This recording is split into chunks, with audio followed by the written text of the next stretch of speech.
কোথায় বাড়ি ভাই? ধূপগুড়িতে। যাবো কোথায়? আম্বিও ভিউ পয়েন্ট আছে না,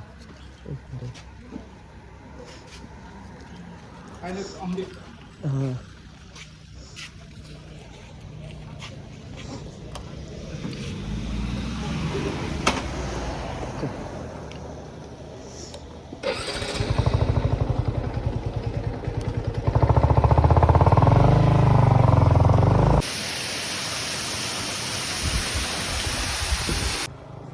হ্যালো এভরিওয়ান, তোমরা সবাই কেমন আছো? তো তোমাদের সাথে নিয়ে আসলাম আর একটা নতুন ব্লগ। তো আজকে আমরা যাচ্ছি লাভা। তো এখন আমরা আছি ধূপগুড়ির কিছুটা আগে, কলেজ পাড়ার কাছাকাছি। তো এখন যাচ্ছি আর তোমাদের সাথে পুরো ব্লগটা শেয়ার করব। তোমরা ব্লগটি শেষ পর্যন্ত দেখতে থাকো। আর রাখিরও নাকি অনেক খিদে পেয়ে গেছে, তার জন্য আগে যাব। সবার প্রথমে আমরা কিছু খাওয়া দাওয়া করবো, তারপর আমাদের রাইড আবার স্টার্ট করব। সময় বহুত হয়ে গেছে গাইজ, প্রায় 9:13 কাছাকাছি বাজে। তো এখন যাই, দেখি কত তাড়াতাড়ি পৌঁছতে পারি। মনে হয় যাইতে যেতে 1:30-2টা বেজে যাবে। তো এখন চলে আসলাম আমরা গয়েরকাটা দিয়ে তেলিপাড়া রোডে। এদিক থেকে ডাইরেক্ট উঠবো বিন্নাগুড়ি, তারপর লোকসান, চালসা, মালবাজার হয়ে তারপরে ওইদিকে একদম লাভার রোডে উঠবো। আর এই তেলিপাড়া রোডটাও খুব সুন্দর গাইস, খুব সুন্দর। তোমরা সাইডের ভিউটা দেখতে থাকো শুধু, ভীষণ সুন্দর বলছি। তোমরা আশেপাশে যাদের বাড়ি আছে নিশ্চয়ই আসছো, কিন্তু আরও একবার ঘুরে যাও। আজকের ওয়েদারটাও খুব সুন্দর ছিল, বলে লাভ নেই। খুব সুন্দর ঠান্ডা ঠান্ডা ওয়েদার ছিল, তার জন্য এই রোডটাও গাছপালা সব সবুজ হয়ে গেছে, খুব সুন্দর লাগছিল। এখন প্রায় 10:15 বেজে গেছে, আমরা বিন্নাগুড়ি ক্রস করলাম। এটা হচ্ছে বিন্নাগুড়ি রোড, তোমরা সবাই চিনো। ডান দিকে রেল লাইনটা রয়েছে। তো যাই, আবার দেখি সামনে গিয়ে। খাওয়া দাওয়ার কথা অনেকক্ষণে বলেছি তোমাদেরকে, এখনো খাওয়া দাওয়া হয়নি গাইজ। তোমাদের সুবিধার জন্য ভিডিওটি একটু ফাস্ট ফরওয়ার্ড করে দিলাম।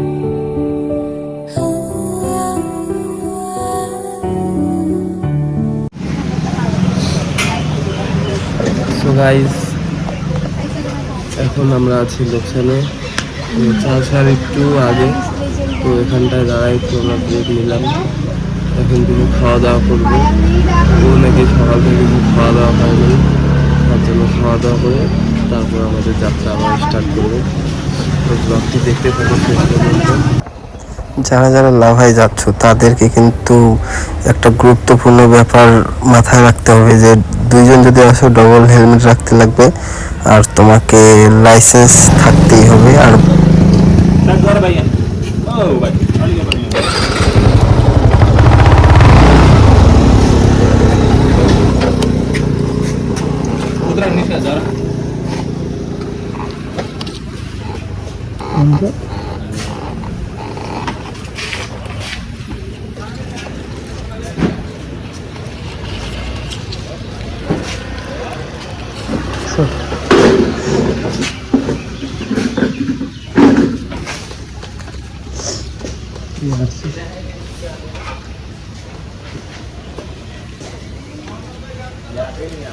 কোথায় বাড়ি ভাই?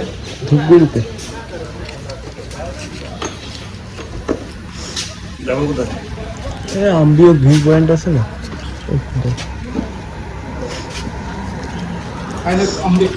হ্যাঁ।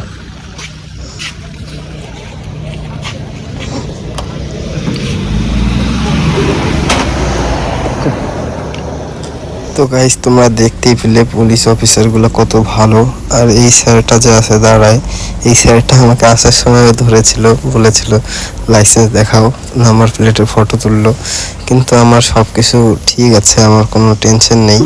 তো যারা যারা আসবে তোমাদের কাগজ পেপার সব ওকে রাখতে হবে, ঠিক আছে? আর ডবল হেলমেট লাগবে কিন্তু, আগেই বলে দিচ্ছি। তো যাওয়া যাক, আর তোমরা ভিউটার মজা নাও। আর বেশি দূর না, প্রায় 1.5 কিলোমিটার গেলেই আমরা হয়তো গরুবাথানে ঢুকে পড়বো। তারপর গরুবাথানের পরে তোমাদের সাথে আবার দেখা হচ্ছে। তো এখন আমরা গরুবাথান ক্রস করে ফেলেছি। তো এখন যাই সামনে আম্বিও ভিউ পয়েন্ট আছে, ওখানটায় আমরা দাঁড়াবো না, দাঁড়াবো কিছুটা সামনে, ওখানটায় দাঁড়ায় একটু ফটো তুলবো একটু ভালো জায়গা হলে। তারপর ফটো তুলে তারপর আমাদের যাত্রা আবার আরম্ভ করব। সো যাওয়া যাক।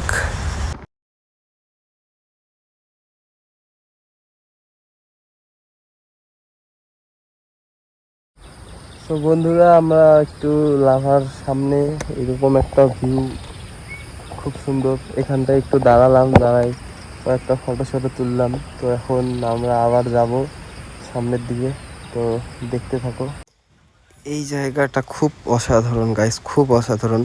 তোমরা এই পাথরটা দেখতে পারছো, এখানটার উপরে একটা রাম মন্দির আছে, এত সুন্দর লাগছে। আর নিচের নদীর স্রোত, শব্দটা একদম মানে এত দূর থেকে এত ক্লিয়ারলি আসছে, আর প্রচণ্ড সাউন্ড হচ্ছে। তো তাড়াতাড়ি খাওয়া দাওয়া করে আবার বেরিয়ে পড়লাম। বেশি কিছু খাইনি, শুধু এক প্লেট করে দুইজনে 2 প্লেট মোমো খাইছি। কিন্তু এখানকার একটা জিনিস খুব খারাপ লাগলো আমার, 7 পিস কি 8 পিস মোমোর দাম 50 টাকা নিয়েছে আমার কাছ থেকে। সে জানি না আমার কাছে নাকি সবার কাছে, কিন্তু আমার মনে হচ্ছে আমাকে ঠকাই দিয়েছে গাইস কিছু। তোমরা বলতে পারো দোকানটায় গেলে। এই দোকানটা পড়বে প্রায় লাভার 20-25 কিলোমিটার সামনে একটা ব্রিজ পড়বে, সেই ব্রিজটার পাশেই এই দোকানটা। কেমন টেস্ট? কেমন টেস্ট? নেই লস রে, না লস।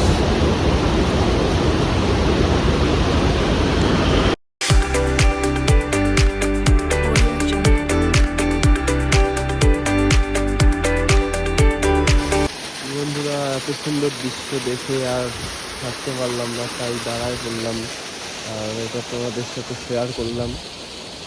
এই দিক থেকেও ভিউটা খুব সুন্দর দেখা যাচ্ছে। নিজের চোখ ছাড়া এগুলোকে দেখে অনুভব করা অসম্ভব। তার জন্য বলি, বাড়িতে বসে না থেকে টাকা না করে আসো, একটু ঘুরে যাও, পাহাড়ে দেখো কেমন মজা। খুব সুন্দর লাগছে, কি সুন্দর ভিউ, প্রতি টাকার ভিউ। তো যাই, এখনো লাভা যায়নি, তো ব্লগটা হয়তো বেশি বড় হয়ে যাচ্ছে গাইস। তো ভাবছি ব্লগটির পার্ট 2 করবো। তো পার্ট 2 করলে দেখতে পারবে পরের ব্লগে। আর যদি একটা পার্টেই করি তাহলে এটাতেই দেখতে পারবে। তো দেখি কতদূর কী হয়, যদি বেশি বড় হয়ে যায় তাহলে পার্ট 2 করবো।